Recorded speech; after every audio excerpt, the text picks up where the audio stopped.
Hello friends, welcome back to your channel English Text Analyst.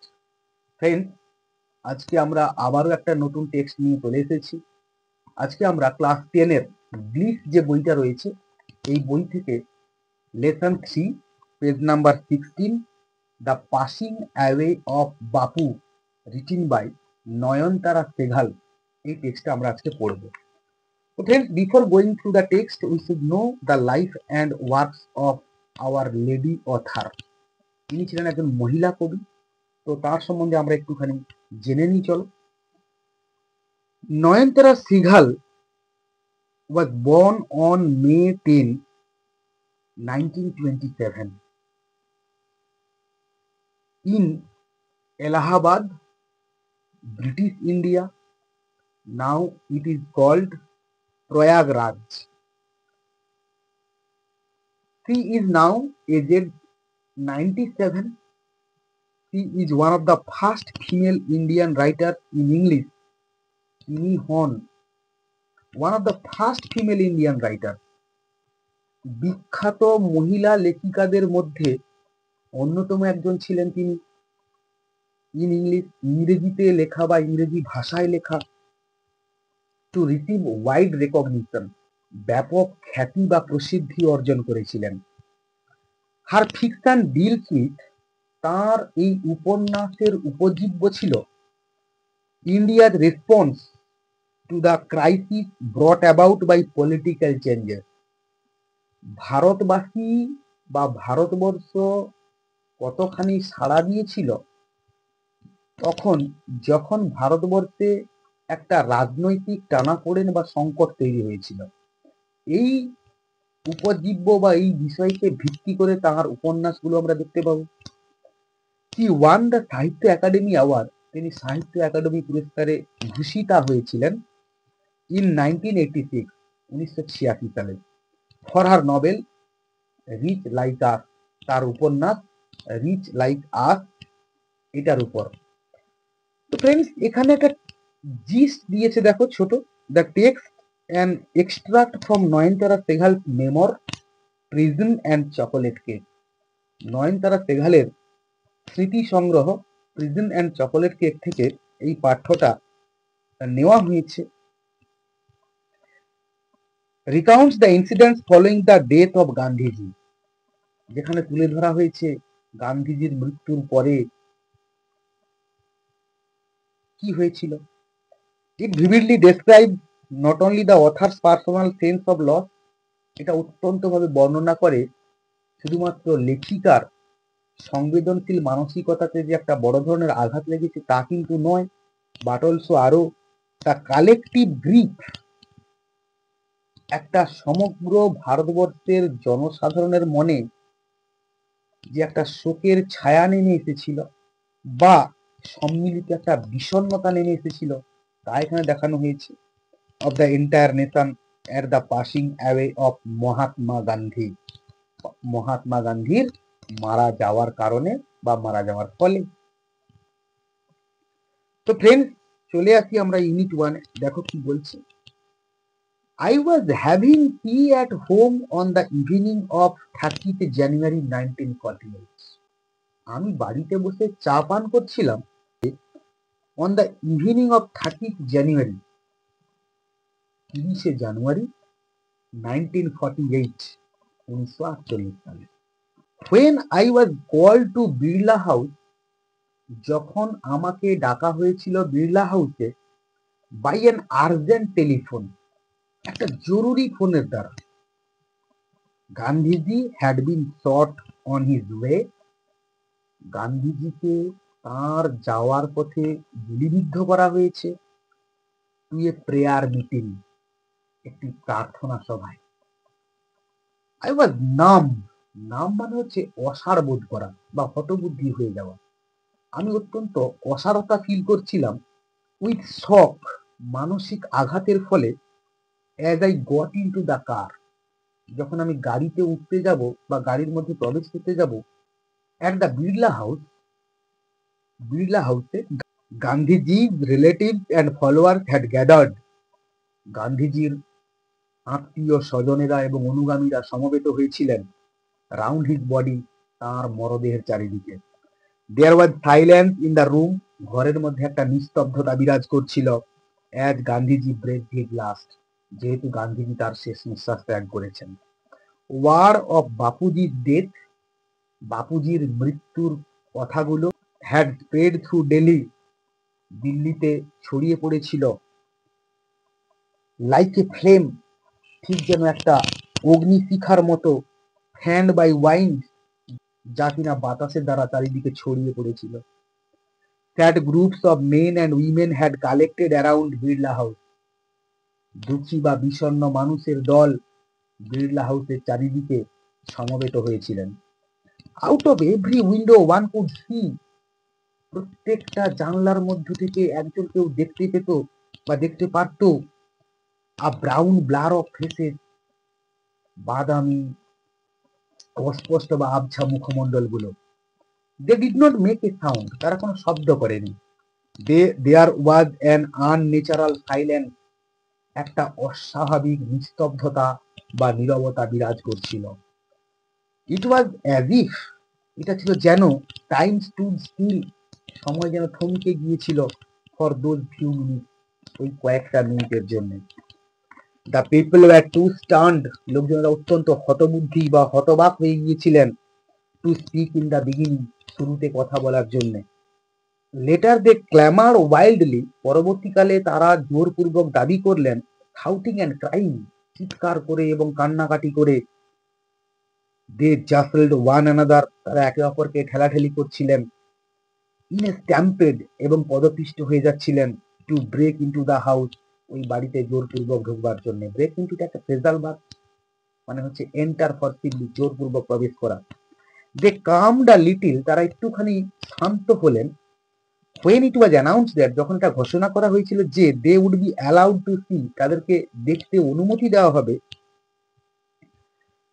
গান্ধীজিকে before the funeral, অন্ত্যেষ্টি ক্রিয়ার আগে। when one is faced with the shock of a loved one's death, যখন একজন কেউ তাদের প্রিয়তম মানুষের মৃত্যুর সম্মুখীন হয়। one whimper, একজন ফুঁপিয়ে কেঁদে ওঠে। what will become of me now, এখন আমার কি হবে। দ্যাট যে হি হ্যাজ লেফট মি, তিনি যে আমাদের ছেড়ে চলে গেছেন। This was purely the question of the uppermost একটা সুপারলেটিভ ডিগ্রি। এটা ছিল সকলের মনে বা সমস্ত জনসাধারণের মনের একটা প্রশ্ন। In the mind of mourning people, সমস্ত শোকাহত বা শোকাতুরা মানুষের মনে। They looked like lost children, তাদেরকে দেখে যেন হারিয়ে যাওয়া শিশু সন্তানের মতো মনে হয়েছিল। It was the question in many of our hearts, এটা ছিল আমাদের সকলের মনের একটাই প্রশ্ন। অ্যাজ উই স্যাট, যখন আমরা বসতাম।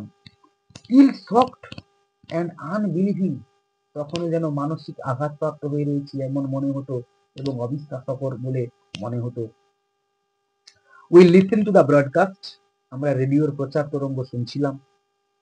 Telling the people of India, ভারতবর্ষের লোকজনদেরকে বলা হচ্ছে বা বলছে দ্যাট যে দেয়ার বাপু ওয়াজ নো মোর, তাদের বাপু আর ইহ জগতে নেই বা বেঁচে নেই। আমরা চলে আসবো নেক্সট ইউনিটে, আশা করি অসুবিধা নেই। গান্ধীজির funeral was to take place মানে হচ্ছে হ্যাপেন। গান্ধীজির অন্ত্যেষ্টি ক্রিয়া ঘটেছিল the day after his death, তার মৃত্যুর একদিন পরে। আওয়ার্স ইন অ্যাডভান্স, কয়েক ঘন্টা আগে থেকে পিপল লাইন দ্য রুট, বা লাইন ধরে দাঁড়িয়েছিলেন। The funeral procession was to follow, আর সেই পথ দিয়ে অন্ত্যেষ্টি ক্রিয়ার শোভাযাত্রা এগিয়ে যাবে। পদ্মাসী, মিসেস নাইডুর ডটার, পদ্মাসী যিনি কিনা মিসেস নাইডুর মেয়ে, স্পোক ফর আস অল, আমাদের সকলের হয়ে বলছিলেন। when, যখন he said simply, তিনি অত্যন্ত সহজ সরল সাবলীল ভাবে বললেন, উই উইল ওয়াক, আমরা হাঁটবো। It is the last time we shall be walking with Bapu, আর এটাই হতে চলেছে শেষবার আমরা বাপুর সঙ্গে হাঁটতে চলেছি।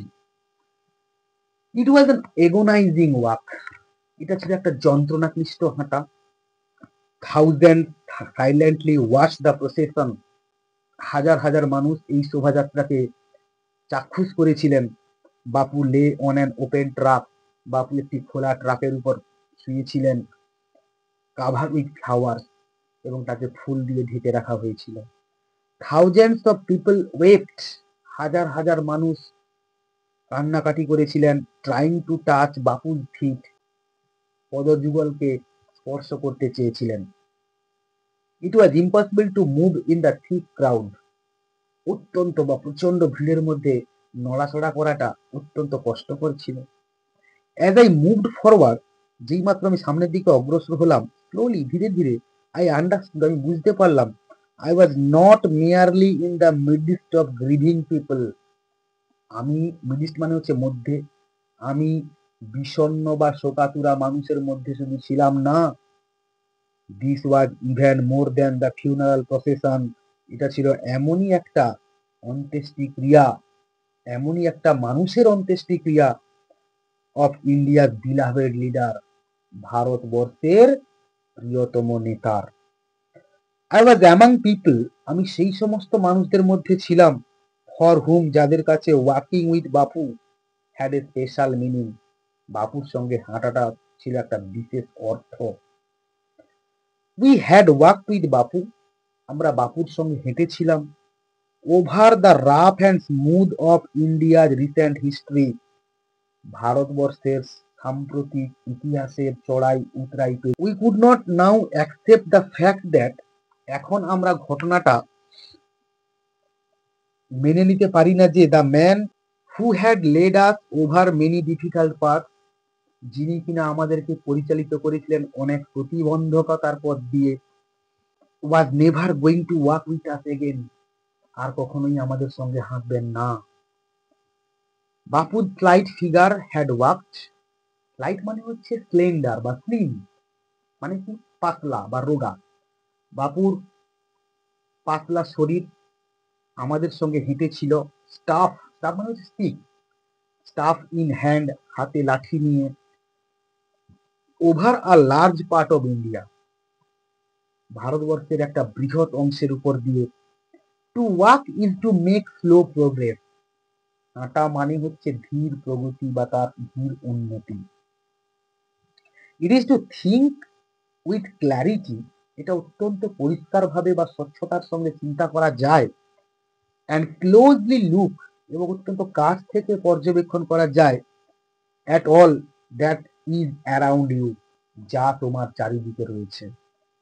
From small insects to the horizon in the distance, ওই ছোট কোনো পতঙ্গ থেকে দূরের কোনো দিগন্ত রেখা পর্যন্ত।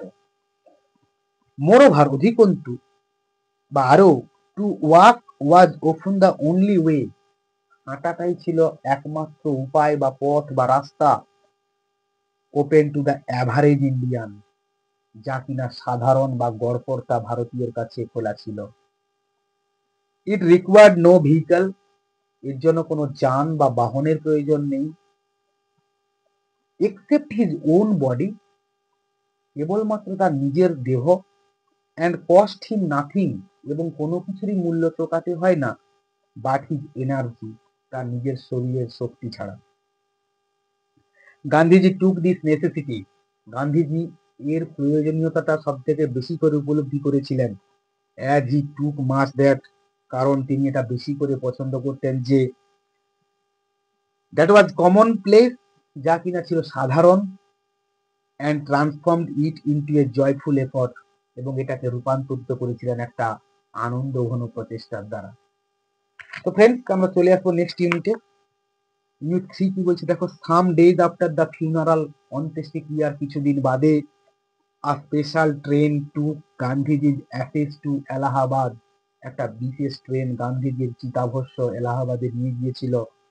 দ্য কম্পার্টমেন্ট ওয়াজ ডেকড, ডেকড মানে হচ্ছে ডেকোরেটেড, কামরাটাকে সাজানো হয়েছিল উইথ ফ্লাওয়ার, ফুল দিয়ে। People on the train sang bhajan, ট্রেনের মধ্যেকার লোকজনেরা ভজন গাইছিলেন। People did not weep anymore, লোকজনেরা এখন আর কাঁদছেন না।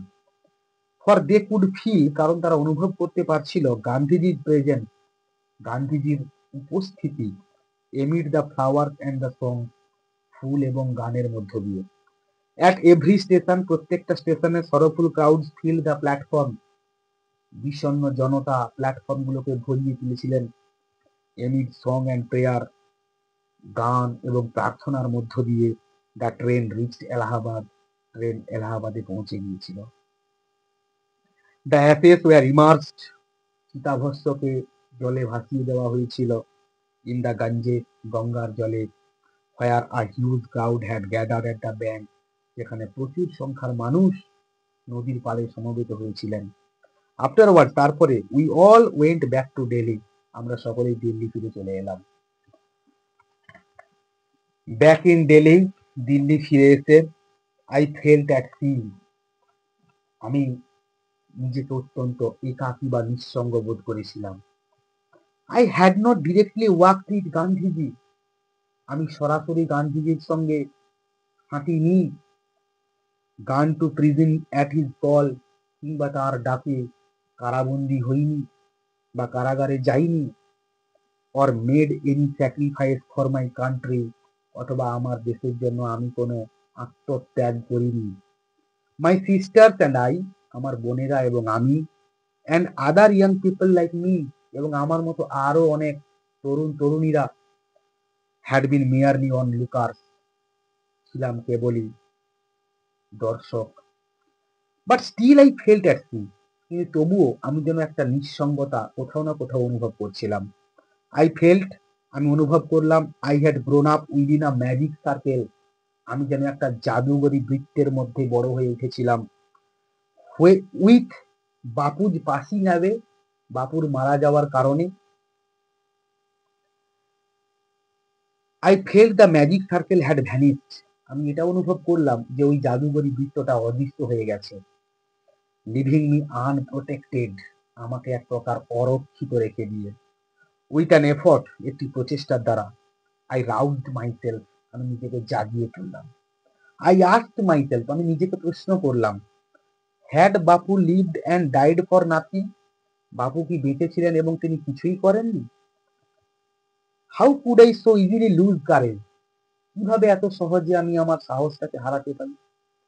When he was no longer দেয়ার, যখন তিনি আর বেঁচে নেই। My values were not so weak, আমার মূল্যবোধ এতখানি দুর্বল নয়। Millions of people would have been ordinary folk, লক্ষ লক্ষ মানুষ সাধারণ মানুষ হয়ে থেকে যেতে পারতেন। বাট ফর বাপু, কিন্তু বাপুর জন্য তারা হতে পারেননি। He brought them out of indifference, তিনি তাদেরকে অভিন্নতার মধ্য থেকে বের করে এনেছিলেন। And awaken them to one another suffering, এবং একে অপরের দুঃখ কষ্টে ঝাঁপিয়ে পড়ার জন্য তাদেরকে জাগিয়ে তুলেছিলেন। What if now Bapu is গান, বাপু চলে গেছেন তো কি হয়েছে? উই ওয়ার স্টিল দেয়ার, আমরা তো রয়েছি। ইয়াং, স্ট্রং অ্যান্ড প্রাউড, তরুণ, শক্তিশালী এবং গর্বিত। To bear his banner before us, তাঁর অহিংসার ধ্বজ হাতে ধরে। বাপু হ্যাড পাস্ট অ্যাওয়ে, বাপু শেষ নিঃশ্বাস ত্যাগ করেছেন। বাট হিজ ইন্ডিয়া, কিন্তু তাঁর ভারতবর্ষ, would continue to live in his children, তাঁর নিজের সন্তান সন্ততিদের মধ্যে বেঁচে থাকবে। তো ফ্রেন্ডস, এই ছিল আমাদের টেক্সট। আমরা টেক্সটটা শেষ করলাম। আমার এই টেক্সটের বিশ্লেষণ তোমাদের কেমন লেগেছে কমেন্টের মাধ্যমে জানিও। আর ততক্ষণে দেখা হচ্ছে আরো একটা নতুন ভিডিও নিয়ে, নতুন টেক্সট নিয়ে। Keep watching, keep smiling and stay